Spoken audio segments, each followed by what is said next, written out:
ಬಹಳ ಮುಖ್ಯವಾಗಿ ಬೇಕಾದಂತಹ ಒಂದು ಅಧ್ಯಯನ ಅಂತ ನಾವು ಹೇಳ್ಬೋದು. ಯಾಕಪ್ಪ ಅಂತಂದ್ರೆ ಇವು ಯಾವಾಗ ಸಂಭವಿಸ್ತದೆ ಅಪಘಾತಗಳು ಅಂತ ನಾವು ಹೇಳಿಕ್ಕಾಗಲ್ಲ. ಅದಕ್ಕೋಸ್ಕರ ಪ್ರಥಮ ಚಿಕಿತ್ಸೆ ಎನ್ನುವಂತಹ ಅಧ್ಯಾಯ ನಿಮ್ಗೆ ಬಹಳ ಏನು ಜೀವನದಲ್ಲೂ ಕೂಡ ಬೇಕಾಗುತ್ತೆ. ನಿಮ್ಗೆ ಎಲ್ಲಾದ್ರೂ ಹೋದಾಗ ಇಂತಹ ಸಂದರ್ಭ ಬಂದೇ ಬರುತ್ತೆ.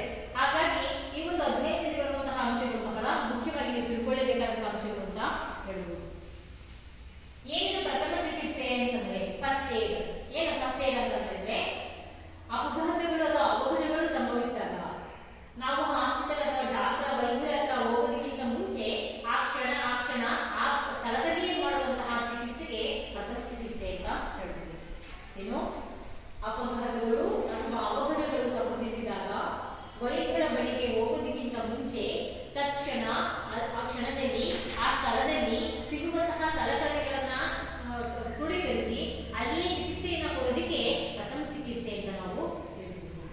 ಅಂದ್ರೆ ನಾವು ಪರಿಸರದಲ್ಲಿ ಓಡಾಡಬೇಕಾಗಿರುತ್ತೆ, ರಸ್ತೆಯಲ್ಲಿ ಓಡಾಡಬೇಕಾಗಿರುತ್ತೆ, ಶಾಲೆಗೆ ಹೋಗ್ಬೇಕಾಗಿರುತ್ತೆ, ಹೌದಲ್ವಾ? ಅಥವಾ ನಾವು ಹೊಲ ಗದ್ದೆಗಳಿಗೆ ಹೋಗ್ಬೇಕಾಗಿರುತ್ತೆ. ಯಾವ ರೀತಿಯಲ್ಲಿ ಅಪಘಾತಗಳು ಅವಘಡಗಳು ಸಂಭವಿಸ್ತೇವೆ ಅಂತ ನಾವು ಹೇಳಲಿಕ್ಕಾಗಲ್ಲ. ಆ ಸಂದರ್ಭದಲ್ಲಿ ವೈದ್ಯರ ಹತ್ರ ಹೋಗ್ಲಿಕ್ಕೆ ಆ ತಕ್ಷಣದಲ್ಲಿ ವೆಹಿಕಲ್ ಪ್ರಾಬ್ಲಮ್ ಇರುತ್ತೆ, ಎಲ್ಲೋ ಹೊರಗೆ ಹೋಗಿರ್ತೀವಿ, ಅಲ್ಲೇನೋ ಸಮಸ್ಯೆ ಆಗುತ್ತೆ. ಸೊ ಅಂತ ಸಂದರ್ಭದಲ್ಲಿ ಆ ಕ್ಷಣದಲ್ಲಿ ಏನೋ ಇಂಜುರಿ ಜಾಸ್ತಿ ಆಗೋದಕ್ಕಿಂತ ಮುಂಚೆ ನಾವು ಸ್ವಲ್ಪ ಆ ಇಂಜುರಿಯ ಮಟ್ಟವನ್ನು ಕಡಿಮೆ ಮಾಡಬಹುದು ಈ ಒಂದು ಚಿಕಿತ್ಸೆಯನ್ನ ಮಾಡೋದ್ರಿಂದ. ಇದನ್ನ ನಾವು ತಿಳ್ಕೋಬೇಕು. ಫಸ್ಟ್ ಆಫ್ ಆಲ್ ಹೇಗೆ ಈ ಒಂದು ಪ್ರಥಮ ಚಿಕಿತ್ಸೆಯನ್ನ ಮಾಡಬಹುದು ಅನ್ನೋದನ್ನ ತಿಳ್ಕೊಂಡಿದ್ರೆ ನಿಮ್ಮ ತಕ್ಷಣದಲ್ಲಿ ಆ ಚಿಕಿತ್ಸೆಯನ್ನ ಕೊಡೋದ್ರಿಂದ ಆ ಇಂಜುರಿಯ ಮಟ್ಟವನ್ನ ಅಂದ್ರೆ ಆ ಒಂದು ಅಪಘಾತದ ತೀವ್ರತೆಯನ್ನ ಕಡಿಮೆ ಮಾಡಬಹುದು.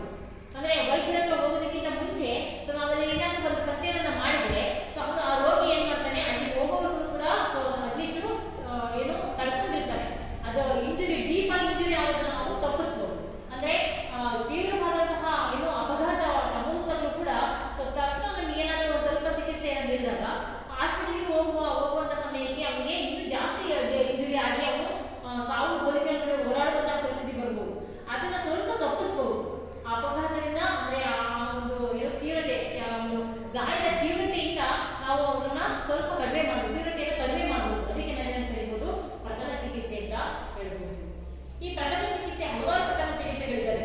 ನಿಮ್ಮ ತರಗತಿಯಲ್ಲಿ ಹಾವು ಕಚ್ಚಿದಾಗ ಯಾವ ರೀತಿಯಾಗಿ ನಾವು ಪ್ರಥಮ ಚಿಕಿತ್ಸೆಯನ್ನು ಮಾಡ್ಕೋಬೇಕು, ನೀರಿನಲ್ಲಿ ಮುಳುಗಿದಾಗ ಯಾವ ರೀತಿಯಾಗಿ ಪ್ರಥಮ ಚಿಕಿತ್ಸೆಯನ್ನು ಮಾಡ್ಕೋಬಹುದು, ಅದೇ ರೀತಿಯಾಗಿ ನಾವು ಮೂರ್ಛೆ ಹೋದಾಗ, ಈಗ ಉದಾಹರಣೆ ಆಟೋಟಗಳಲ್ಲಿ ಭಾಗವಹಿಸಿರ್ತೀರಿ, ಇದಕ್ಕಿದ್ದಂಗೆ ಮೂರ್ಛೆ ಹೋಗ್ತೀರಾ, ಆ ಸಂದರ್ಭದಲ್ಲಿ ನಾವು ಯಾವ ರೀತಿಯಾಗಿ ಪ್ರಥಮ ಚಿಕಿತ್ಸೆಯನ್ನ ಮಕ್ಕಳಿಗೆ ಮಾಡಬೇಕು. ಮತ್ತೆ ಎಲ್ಲರೂ ಗಾರ್ಡನ್ ನಲ್ಲಿ ಅಥವಾ ಏನೋ ಗಿಡಗಳಿಗೆ ಮಾಡ್ತಾ ಇರ್ತೀರಾ, ಗಾರ್ಡನ್ ಕೆತ್ತಾ ಇರ್ತೀರಾ, ಏನೋ ಮಾಡ್ತಿರ್ತೀರಾ, ಆ ಸಂದರ್ಭದಲ್ಲಿ ಹಾವುಗಳು ಕಚ್ಚಬಹುದು. ಆ ಸಂದರ್ಭದಲ್ಲಿ ನಾವು ಯಾವ ರೀತಿಯಾಗಿ ಪ್ರಥಮ ಚಿಕಿತ್ಸೆಯನ್ನ ಮಾಡಬಹುದು. ಸೊ ಈ ರೀತಿಯಾಗಿ ಈಗ ಉದಾಹರಣೆ ಹಾವು ಕಚ್ಚಿದೆ ಅಂತ ಅನ್ಕೊಂಡ್ರೆ ಸೊ ಅವನಿಗೆ ಗಾಬರಿ ಕೊಟ್ಬಿಟ್ಟು ಅವನ್ನ ಹಾಸ್ಪಿಟಲ್ ಕರ್ಕೊಂಡು ಒಂದಷ್ಟು ಸಮಯ ತಗೊಂಡ್ಬಿಟ್ರೆ ಅದು ವಿಷ ಬಾಡಿ ಎಲ್ಲ ವ್ಯಾಪಿಸ್ಕೊಂಡ್ಬಿಡುತ್ತೆ.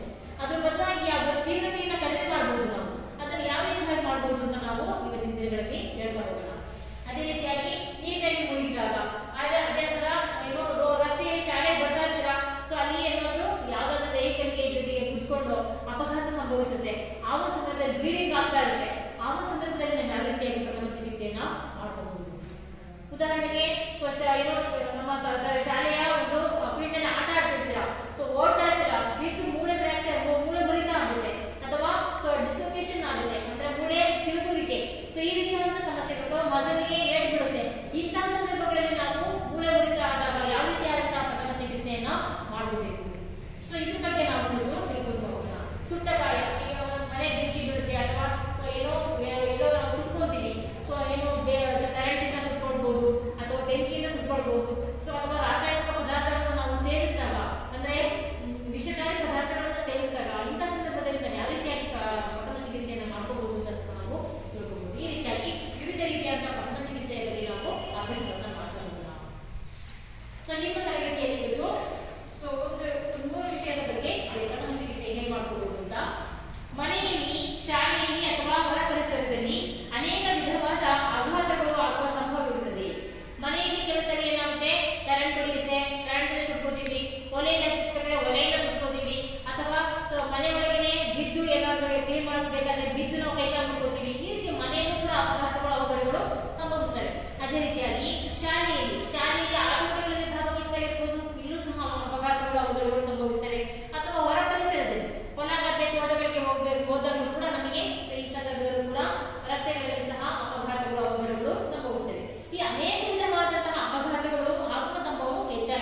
ಬೆಂಕಿಯ ಬಿಸಿಯಾದ ಲೋಹಗಳಿಂದ ಇರ್ಬೋದು, ರಾಸಾಯನಿಕಗಳಿಂದ ಇರ್ಬೋದು, ಆಮ್ಲಗಳಿಂದ ಇರ್ಬೋದು, ಹೌದಲ್ಲ, ಸಂಪರ್ಕವನ್ನ ವಿದ್ಯುತ್ ಸಂಪರ್ಕವನ್ನ ಹೊಂದಿದಾಗ ಇರ್ಬೋದು ಸುಟ್ಟ ಗಾಯಗಳಾಗುವಂತಹ ಸಂಭವ ಹೆಚ್ಚಾಗಿರ್ತದೆ.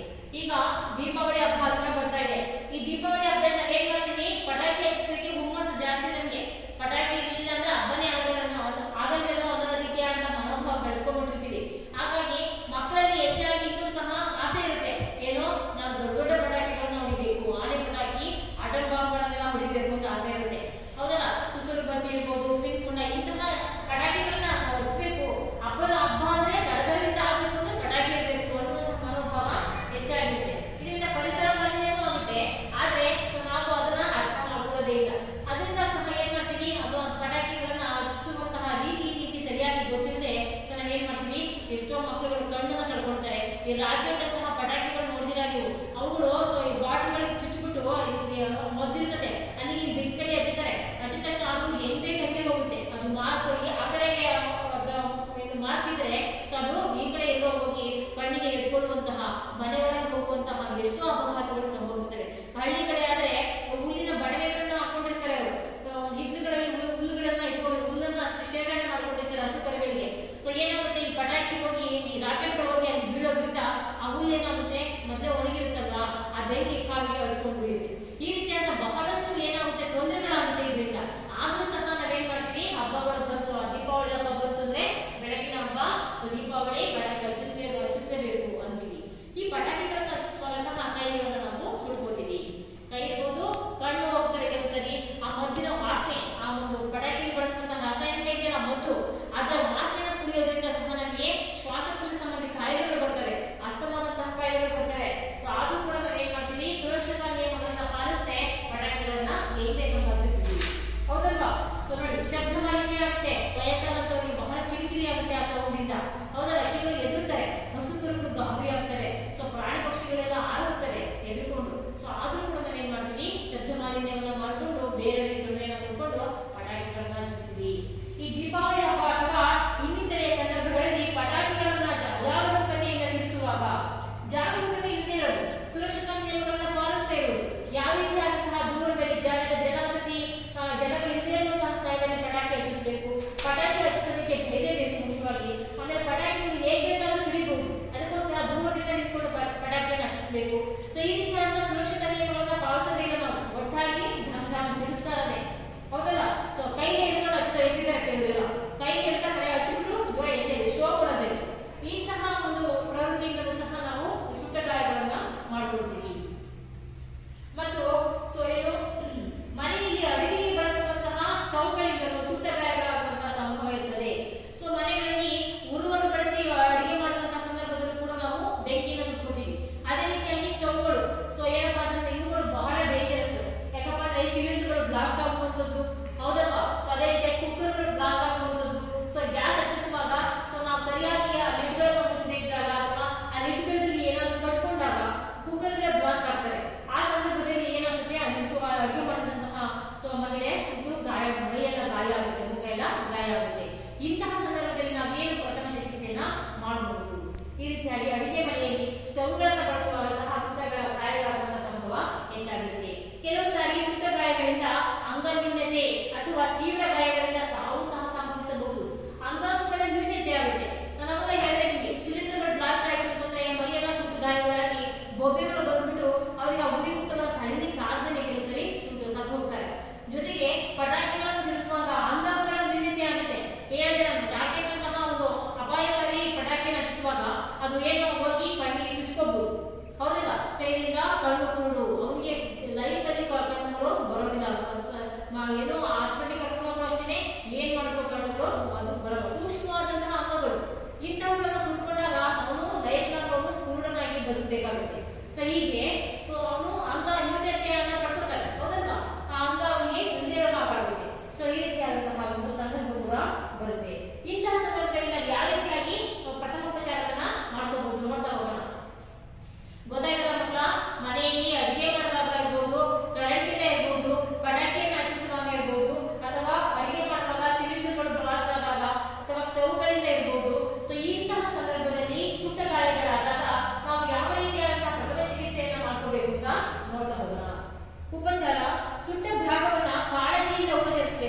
ಈಗ ನಾವೇನ್ ಮಾಡ್ತೀವಿ, ಸುಟ್ಟ ತಕ್ಷಣ ಅವ್ನು ಏನ್ ಮಾಡ್ತಾನೆ, ಉರಿ ಹೇಗಪ್ಪ ಅಂದ್ರೆ ಮೈಯಲ್ಲೆಲ್ಲ ಬೊಬ್ಬೆಗಳು ಬಂದ್ಬಿಟ್ಟಿರುತ್ತೆ, ಉರಿ ತಡೆಯಕ್ಕಾಗ್ತಿಲ್ಲ ಅಂತ ಬಡ್ಕೋತಾನೆ. ಅವ್ನು ಬಡ್ಕೋತೇವೆ ಅಂತಂದ್ರೆ ಅವ್ನ ಮೇಲೆ ನೀರ್ ಹಾಕಕ್ಕಾಗುತ್ತಾ?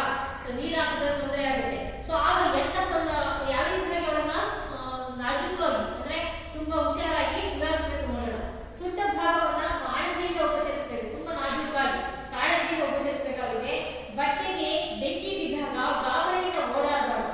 ಈಗ ಮನೆಗೆ ಬೆಂಕಿ ಹಚ್ಕೊಂಡ್ರೆ ಅಥವಾ ಸಿಲಿಂಡರ್ ಬ್ಲಾಸ್ಟ್ ಆಗಿದೆ, ಸೊ ಜೋರಾಗಿ ಬೆಂಕಿ ಹಚ್ಕೊಂಡ್ಬಿಟ್ಟಿದೆ, ಅಥವಾ ಮನೆಗಳಲ್ಲಿರುವಂತಹ ಲೈಟ್ಗಳು ಶಾರ್ಟ್ ಸರ್ಕ್ಯೂಟ್ ಆಗಿದೆ, ಸರಿಯಾಗಿ ಅರ್ಥಿಂಗ್ ಮಾಡಿರಲ್ಲ, ಹಳೆ ಮನೆಗಳಿರ್ತವೆ. ಸೊ ಇಲ್ಲ ಮನೆಗಳಲ್ಲಿ ಏನಾಗ್ತಿರುತ್ತೆ, ಪೈಪ್ಗಳಲ್ಲಿ ಅಥವಾ ಆರ್ಸಿಸಿ ನಿಂತ ನೀರು ಏನೋ ಹೋಗ್ಬಿಟ್ಟು ಅದು ಗ್ರೌಂಡ್ ಆಗ್ತಾ ಇರುತ್ತೆ, ಹೌದಲ್ಲ, ಕರೆಂಟ್ ಪಾಸ್ ಆಗ್ತಾ ಇರುತ್ತೆ ಆ ವೈರ್ಗಳಲ್ಲಿ, ಸರಿಯಾದಂತಹ ಕೇಸಿಂಗ್ ಮಾಡಿಸಿರಲ್ಲ ಅಥವಾ ಅರ್ಥಿಂಗ್ ಮಾಡಿಸಿರಲ್ಲ. ಅಂತ ಸಂದರ್ಭದಲ್ಲಿ ಏನಾಗ್ಬೋದು, ಬೆಂಕಿ ಹಚ್ಕೊಳ್ಳುವಂತಹ ಸಂಭವ ಹೆಚ್ಚಾಗಿರುತ್ತೆ. ನೀವು ಗ್ಯಾಸ್ ಅನ್ನ ಏನಾದ್ರು ಸೊ ಆಫ್ ಆಗಿದೆ ಹಾಗೆ ಅಂತ ಬಿಟ್ಬಿಟ್ಟು ಎಲ್ಲಾದ್ರೂ ಹೋಗ್ತೀರಿ, ದೀಪಗಳನ್ನು ಅಥವಾ ಕರೆಂಟ್ ಆಗಿದೆ ಅಂತ ಲೈಟ್ ಅನ್ನು ಮೊಬೈಲ್ ಕ್ಲಾಸ್ ಆನ್ ಮಾಡಿದ್ರು ಸಹ ಬೆಂಕಿ ಹಚ್ಕೊಳ್ಳುತ್ತೆ ಆ ಒಂದು ಇದಕ್ಕೆ, ಹೌದಲ್ಲ. ಏನು ಗ್ಯಾಸ್ ಅನ್ನ ಸಿಲಿಂಡರ್ನ ಒಂದು ಗ್ಯಾಸ್ ಹೊರಗೆ ಲೀಕ್ ಆದಾಗ ಅಥವಾ ಪೈಪ್ ಅನ್ನ ಇಲ್ಲಿ ಏನೋ ಒಂದು ಗ್ಯಾಸ್ ಲೀಕ್ ಆಗ್ತಾ ಇದೆ, ನಮಗೆ ಗೊತ್ತಾಗಲ್ಲ, ಏನ್ ಮಾಡ್ತೀವಿ, ಹೊರಗಿಂದ ಬರ್ತೀವಿ ಅಥವಾ ಮನೆಗಳಿಗೆ ಇರ್ತೀವಿ, ಕಿಟಕಿಗಳನ್ನ ತೆಗೆದುಕೊಂಡಿರುತ್ತೆ, ಗೊತ್ತಾಗದೇ ಇಲ್ಲ ಆ ಸ್ಮೆಲ್. ಆ ಒಳಗೆ ನಾವು ಏನ್ ಸ್ಮೆಲ್ ಅಟ್ಮಾಸ್ಫಿಯರ್ ಅದು ಹೇಗಿರ್ತೀವಿ ಆ ವಾಸನೆ ಕುಡಿತಾ ಇರ್ತೀವಲ್ಲ, ನಮಗೆ ಗೊತ್ತಾಗಲ್ಲ. ಹೊರಗಿಂದ ಬಂದವರಿಗೆ ಮಾತ್ರ ಏನು ಸ್ಮೆಲ್ ಅಂತ ಗೊತ್ತಾಗೋದು, ಯಾಕಂದ್ರೆ ನಮ್ಮ ಬಾಡಿ ಅಡ್ಜಸ್ಟ್ ಆಗ್ಬಿಟ್ಟಿರುತ್ತೆ ಗಾಳಿಗೆ. ಹಾಗಾಗಿ ಏನಾಗುತ್ತೆ, ಗ್ಯಾಸ್ ಹಚ್ಚಲಿಕ್ಕೋ ಅಥವಾ ದೀಪ ಹಚ್ಚಲಿಕ್ಕೋ ಅಥವಾ ಮೊಬೈಲ್ ಟಾರ್ಚ್ ಆನ್ ಮಾಡ್ತೀವಿ ಕರೆಂಟ್ ಹೋಯ್ತು ಅಂತ, ಸೊ ಆಟೋಮೆಟಿಕಲಿ ಬೆಂಕಿ ಹಚ್ಕೊಳ್ಳುತ್ತೆ. ಸೊ ಅಂತ ಸಂದರ್ಭದಲ್ಲಿ ಅವ್ರು ಏನ್ ಮಾಡಬಾರ್ದು, ಗಾಬರಿಯಿಂದ ಓಡಾಡಬಾರ್ದು. ಓಡಾಡಿದ್ರೆ ಏನಾಗುತ್ತಪ್ಪ ಅಂದ್ರೆ ಗಾಳಿಯ ಒಂದು ವೇಗ ಎಷ್ಟಿರುತ್ತೋ ಅಷ್ಟು ಫಾಸ್ಟ್ ಆಗಿ ಬೆಂಕಿ ಹಚ್ಕೊಳ್ಳುತ್ತೆ. ಈಗ ಗಾಳಿ ಇದ್ದಾಗ ಬೆಂಕಿ ಹಚ್ಚಿಸಿ ನೋಡಿ, ಅದು ಎಲ್ಲಾ ಕಡೆ ಬದಲಾಗಿ ಸುರಿದ್ಬಿಡುತ್ತೆ. ಗಾಳಿ ಇದ್ದಾಗ ಸೊ ಏನಾಗುತ್ತೆ, ಬೆಂಕಿ ನಂತು ಹೋಗುತ್ತೆ. ಈಗ ಉದಾಹರಣೆ ನೋಡ್ಬೋದು, ಒಂದು ಕ್ಯಾಂಡಲ್ ಅಥವಾ ದೀಪವನ್ನು ಹಚ್ಚಿಬಿಟ್ಟು ಅದಕ್ಕೆ ಲೋಟವನ್ನು ದಬಾಕಿ ಅವಾಗ ಅದು ಕೆಟ್ಟೋಗ್ಬಿಟ್ಟಿದೆ ಆ ದೀಪ. ಅದೇ ಅದನ್ನ ಹಚ್ಚಿಬಿಟ್ಟು ಬಿಡಿ ಹಾಗೆ ಓಪನ್ ಆಗಿ, ಸೊ ಪಕ್ಕದಲ್ಲಿ ಏನೋ ಹಚ್ಕೊಳ್ಳುವಂತ ವಸ್ತುಗಳಿದ್ರು ಕೂಡ ಗಾಳಿಗೆ ಅದು ಆ ಕಡೆ ಈ ಕಡೆ ವೈರಾಡಿ ದೂರದಲ್ಲಿದ್ರು ಕೂಡ ಸೊ ಏನಾಗುತ್ತೆ, ಬೆಂಕಿ ಪಾಸ್ ಆಗ್ಬಿಡುತ್ತೆ. ಆ ಇದ್ದಂತಹ ದೂರದಲ್ಲಿರುವಂತಹ ವಸ್ತುಗಳು ಕೂಡ ಏನಾಗ್ತದೆ, ಗಾಳಿಗೆ ಹಚ್ಕೊಳ್ಳುವಂತಹ ಚಾನ್ಸಸ್ ಹೆಚ್ಚಾಗಿರುತ್ತೆ. ಹಾಗಾಗಿ ಇವರು ಗಾಬರಿಯಿಂದ ಓಡಾಡಬಾರ್ದು. ಇವಾಗ ಬೆಂಕಿ ಹಚ್ಕೊಳ್ತಲ್ಲ ಬಟ್ಟೆಗೆ ಅಂತ ಜೋರಾಗಿ ಓಡಾಡಿದ್ರೆ ಮೈಯೆಲ್ಲ ಸ್ಪ್ರೆಡ್ ಆಗ್ಬಿಡುತ್ತೆ.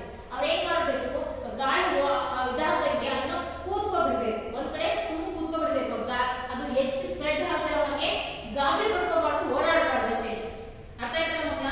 ಸುಟ್ಟ ಭಾಗವನ್ನ ಕಾಳಜಿಯಿಂದ ಉಪಚರಿಸಬೇಕು. ಬಟ್ಟೆಗೆ ಬೆಂಕಿ ಬಿದ್ದಾಗ ಗಾಬರಿಯಿಂದ ಓಡಾಡಬಾರ್ದು. ವ್ಯಕ್ತಿಯನ್ನು ನೆಲದ ಮೇಲೆ ಅಂಗಾಂಗ ಮಲಗಿಸಿ ಅವ್ರಿಗೆ ಬೆಂಕಿ ಹಚ್ಕೊಂಡಿದೆ, ಸೊ ನಾವು ಕೆಲಸಕ್ಕೆ ಪ್ರಯತ್ನ ಪಡೋಣ, ಅಯ್ಯೋ ಅಷ್ಟು ಬಿಡ್ತಿದ್ದಾನೆ ಅಂತ ನೋಡ್ಕೊಂಡು ನಿಂತ್ಕೊಳ್ಳೋದಲ್ಲ, ಅವ್ರನ್ನ ಅಂಗಾತ ಮಲ್ಕೊಳಕ್ ಹೇಳ್ಬೇಕು, ಮಲ್ಕೊಳ್ಳಿ ಅಂಗಾತ ಅಂತ ಅಂದ್ಬಿಟ್ಟು. ಸೊ ಅಂಗಾತ ನೆಲದ ಮೇಲೆ ಮಲಗಿಸಿ ಅತ್ತಿತ್ತ ಹೊರನಾಡಿಸ್ಬೇಕು. ಅಂದ್ರೆ ಮಲ್ಕೊಳ್ಳಿ, ಓಡಾಡ್ಬೇಡಿ, ಮಲ್ಕೊಳ್ಳಿ. ಮಲ್ಕೊಂಡಾಗ ಗಾಳಿ ತೀವ್ರತೆ ಕಡಿಮೆ ಆಗುತ್ತೆ, ಅತ್ತಿತ್ತ ಹೊರನಾಡ್ಬಿಡಿ ಹೀಗೆ. ಅರ್ಥ ಆಯ್ತಲ್ಲ? ಅವಾಗ ಬೆಂಕಿ ಕೆಟ್ಟೋಗುತ್ತೆ. ಅಟ್ಲೀಸ್ಟ್ ಏನಾಗುತ್ತೆ, ಬೆಂಕಿ ಕೆಟ್ಟೋಗ್ಬಿಡುತ್ತೆ. ಓಡಾಡ್ಬೇಡಿ, ಎದುರುಕೊಂಡೆ ಓಡಾಡ್ಬೇಡಿ, ಹೊರನಾಡಿ ಮಲ್ಕೊಂಡು ಹೊರನಾಡ್ಬಿಡಿ, ಸುತ್ತ ನೋಡ್ಬಿಡ್ಬಿಡಿ ಹಿಂಗೆ. ಅವಾಗ ಏನಾಗುತ್ತೆ, ಬೆಂಕಿ ಕೆಟ್ಟೋಗುತ್ತೆ, ತೀವ್ರತೆ ಕಡಿಮೆ ಆಗುತ್ತೆ, ಅಪಘಾತ ತೀವ್ರತೆ ಕಡಿಮೆ ಆಗುತ್ತೆ. ಹೊರನಾಡಿಸ್ಬೇಕು. ಸನಿಹದಲ್ಲಿ ಇರುವವರು ವ್ಯಕ್ತಿಯನ್ನ ದಪ್ಪನೆಯ ಬಟ್ಟೆ ಅಥವಾ ಕಂಬಳಿಯಿಂದ ಸುತ್ತಿ ನೆಲದ ಮೇಲೆ ಹೊರನಾಡಿಸಬೇಕು. ಅಥವಾ ಅವ್ರಿಗೆ ಆಗ್ತಿಲ್ಲ, ಗಾಬರಿ ಆಗ್ತಿದೆ ಅವರಿಗೆ ಬಂದಾಗ ಹತ್ತದಲ್ಲಿದ್ದಂಥವ್ರು ಕಂಬಳಿ ಅಥವಾ ಹಿಂದಿನ ಕಾಲದಲ್ಲಿ ಇರ್ತಿದ್ರು ಕಂಬಳಿ ಅಂತ ಅಂದ್ಬಿಟ್ಟು ಏನು ಕುರಿಯ ತುಪ್ಪದಿಂದ ಮಾಡಿಸ್ತಾ ಇದ್ರು, ತುಪ್ಪಟದಿಂದ ಮಾಡಿಸ್ತಾ ಇದ್ರು. ಕಂಬಳಿ ಅಂದ್ರೆ ಕಾಟನ್ ಬೆಡ್ಶೀಟ್ ಇರ್ಬೋದು, ಅದರಿಂದ ಟೈಟ್ ಆಗಿ ಅವ್ರನ್ನ ಸುತ್ತಿ ಬಿಡ್ಬೇಕು, ಗಾಳಿ ಹೋಗ್ತಿರೋ ಹಾಗೆ ಅದು ದಬ್ಬಾಕ್ಬಿಡ್ಬೇಕಾಗ ಇದನ್ನ ಬೆಡ್ಶೀಟ್ನ ಅಥವಾ ಕಂಬಳಿಯನ್ನ ಸುತ್ತಿಬಿಟ್ಟು ಟೈಟ್ ಆಗಿ ಅದನ್ನ ಬಿಡಬೇಕು. ಅವಾಗ ಏನಾಗುತ್ತಪ್ಪ ಅಂದ್ರೆ ಆ ಬೆಂಕಿ ನಂಬಿ ಹೋಗುತ್ತೆ. ಗೋಣಿಚೀಲ ಅಂತಾರಲ್ಲ, ಸೊ ಅದನ್ನು ಕೂಡ ಹಾಕಿ ಕುಳಿಬಹುದು. ಕೆಳಗೆ ಹಚ್ಕೊಳ್ತಾ ಇದೆ, ಸೊ ಸ್ವಲ್ಪ ಜಾಸ್ತಿ ಆಗ್ತದೆ ಅಂದ ತಕ್ಷಣ ಮತ್ತೆ ಗೋಣಿಚೀಲ ತೆಗೆದ್ಬಿಟ್ಟು ಅದ್ರ ಮೇಲೆ ಹಾಕ್ಬಿಟ್ರೆ ಅದು ಕೆಟ್ಟೋಗ್ಬಿಡುತ್ತೆ. ಗೋಣಿಚೀಲ ಇಟ್ಬಿಟ್ರೆ ಸುಮ್ಮನೆ ನೀರಿಗೆ ಬಿಡ್ಬೇಕು, ಹಾಕ್ಬಿಡ್ಬೇಕು. ಅವಾಗ ಏನಾಗುತ್ತೆ, ತೀವ್ರತೆ ಸ್ವಲ್ಪ ಕಡಿಮೆ ಆಗುತ್ತೆ, ಗಾಳಿ ಒತ್ತಡ ಕಡಿಮೆ ಆಗಿದಷ್ಟು ಸೊ ಬೆಂಕಿ ನಂಬಿ ಹೋಗುತ್ತೆ. ಅರ್ಥ ಆಯ್ತಲ್ವಾ? ತೀವ್ರ ಗಾಯಗಳಿಂದ ಈ ರೀತಿಯಾಗಿ ಸುತ್ತಿದ ಮೇಲೆ ಹೊರನಾಡಿಸಬೇಕು. ಬೆಂಕಿಗೆ ತಗುಲಿದ ಬಟ್ಟೆಯನ್ನ ಜಾಗರೂಕತೆಯಿಂದ ದೇಹದಿಂದ ಬೇರ್ಪಡಿಸಬೇಕು. ಈಗ ಏನ್ ಮಾಡಿದ್ರಿ, ಒಂದು ದಪ್ಪನೆಯ ಬಟ್ಟೆ ಅಥವಾ ಗೋಣಿಚೀಲ ಅಥವಾ ಕಂಬಳಿಯಿಂದ ಸುತ್ತಿಬಿಟ್ಟು ಆ ಬೆಂಕಿಯನ್ನ ಕೆಡಿಸಿ ಆದ್ಮೇಲೆ ಅವರ ಮೈ ಮೇಲೆ ಇರುವಂತಹ ಬಟ್ಟೆ ಏನಾಗಿರುತ್ತೆ, ಜಿನಿಗುಣ ಮೈ ಕಟ್ಕೊಂಡಿರುತ್ತೆ, ಹೌದಲ್ವಾ? ಅದನ್ನ ನಾಜೂಕಾಗಿ ಬಿಡಿಸ್ಬೇಕು. ನಿಧಾನವಾಗಿ ಆ ಬೊಬ್ಬೆಗಳನ್ನೆಲ್ಲ ಹೊಡಿತಿರೋ ಹಾಗೆ ನಿಧಾನವಾಗಿ ಆ ಬಟ್ಟೆಯನ್ನ ರಿಮೂವ್ ಮಾಡ್ಬೇಕು.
ಸೊ ಏನಾದ್ರು ಏಟ್ ತಕ್ಷಣ ಮನೆ ಕಟ್ಟಿ ಗಣ್ಣಿನ ಕಟ್ಕೊಳ್ತೀವಿ ಅಂದ್ರೆ ಅಲ್ಲಿ ಜಾಸ್ತಿ ಭೂತ ಬರುವಂತದ್ದು ಸ್ವಲ್ಪ ಕಡಿಮೆ ಆಗುತ್ತೆ ಅಂತ ಅರ್ಥ ಆಯ್ತಲ್ವಾ. ಸೊ ಆ ರೀತಿಯಾಗಿ ಸ್ವಲ್ಪ ಸುಟ್ಟ ಗಾಯ ಆಗಿದ್ರೆ ನಾವು ತಣ್ಣೀರನ್ನ ಹಾಕ್ಬೇಕು ಅಥವಾ ತಣ್ಣೀರ್ ಬಟ್ಟೆಯನ್ನ ಕಟ್ಕೋಬೇಕು, ಬೊಬ್ಬೆ ಏನು ಬಂದಿಲ್ಲ ಅಂತ.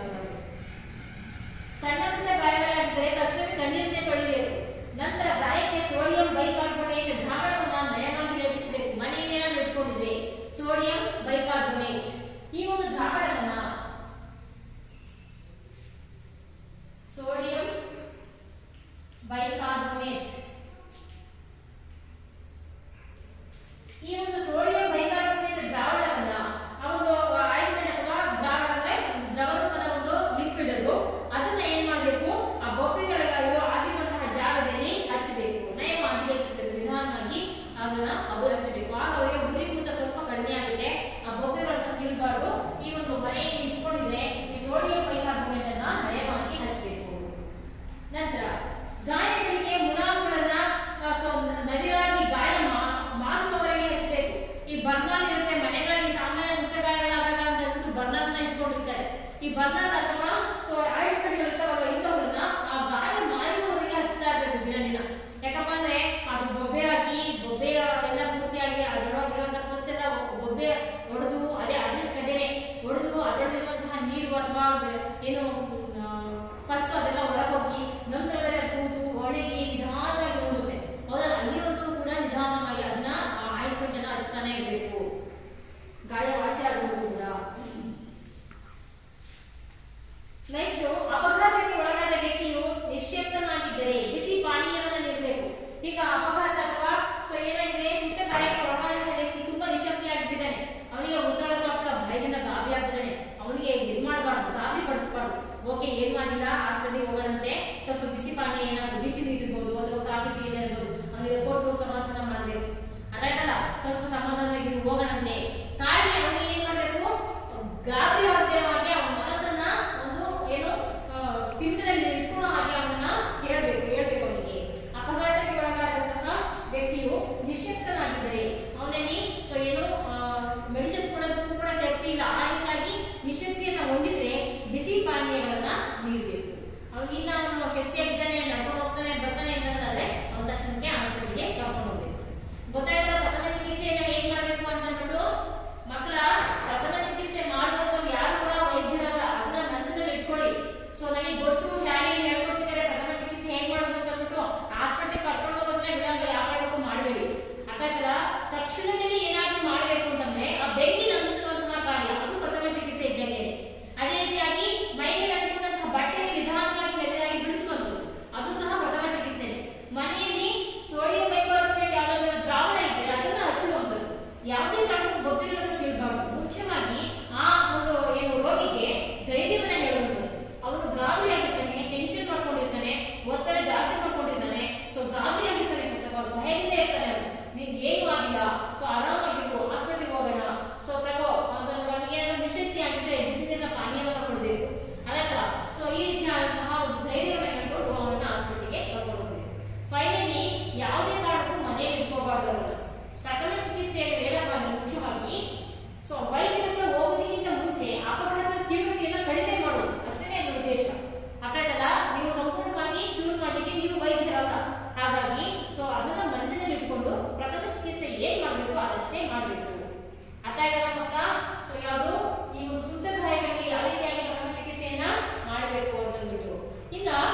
ಕಾಲಿಗೆ ಮುಚ್ಚುಚ್ಕೊಂಡಿದೆ, ತಕ್ಷಣಕ್ಕೆ ಗೊತ್ತಾಗುತ್ತೆ ನಮಗೆ, ನಾವು ನೋಡಿ ಆದ್ರೂ ಸಹ ನಮಗೆ ಗೊತ್ತಾಗುತ್ತೆ ನನ್ನ ಕಾಲಿಗೆ ಮುಚ್ಚುಚ್ಕೊಂಡಿದೆ ಅಂತ.